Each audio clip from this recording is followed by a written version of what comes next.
கருவறைக்குள்ளே விடவில்லைங்கிறது ஒரு விஷயம். 2வது என்னன்னு கேட்டிங்கன்னா, எந்த கோயில்லையுமே வந்து கருவறைக்கு முன்னாடி அந்த சில்வர் கம்பியால பாதி ஒரு ஒரு பாதுகாப்பு மாரி போட்டு நிறுத்துவாங்க. உள்ள வந்து சிவாச்சாரியார்கள் மட்டும் தான் அனுமதி. அவங்க ம். போய் மட்டும் தான் விக்கிரகத்த தொடுறது, அலங்காரம் பண்றது, பூஜைகள் பண்றது, அர்ச்சனை பண்றது. ம். இவரு கருவறைக்குள்ள போயி அவள தொட்டு வணங்குறதுலயோ, இல்ல மத்தபடி அதுல எனக்கு வந்து உடன்பாடு இல்ல. அப்படிதான் சாமிய வழிபடணும்னு இல்ல. ம். சரிங்களா?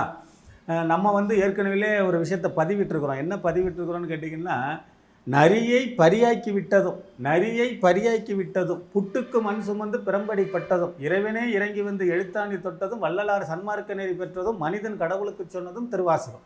ம். இப்பேற்பட்ட திருவாசகத்தை வந்து இவர் படிச்சிருக்க வாய்ப்பு இருக்கு. மாணிக்கவாசகர் என்ன சொல்றாருன்னா, பிரம்மாண்டமா படையல் போடணும்னு தேவையில்ல. வேத மந்திரங்கள் அதிகமா ஒலிக்கணும்னு தேவையில்ல. நீ அழுதா போதும். ம். சரியா?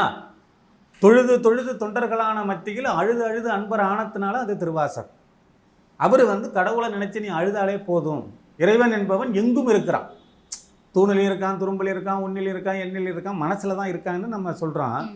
ம். கருவறைக்குள்ள தான் போய் நம்ம சாமி கும்பிடணும்னு அவசியம் இல்லை. அது ஒரு பக்கம் இருந்தும் இவர் ஒரு சாதாரண ஆள் கிடையாது. ஒரு மிகப்பெரிய செலிபிரிட்டி, மிகப்பெரிய ஒரு புகழ் வாய்ந்தவர். ஆயிரக்கணக்கான படங்களுக்கு மேலே இசையமைச்சிருக்காரு. உலகம் முழுவதும் இவரை தெரியும். அனுமதிச்சிருக்கலாம், அதில் ஒன்றும் தப்பு கிடையாது.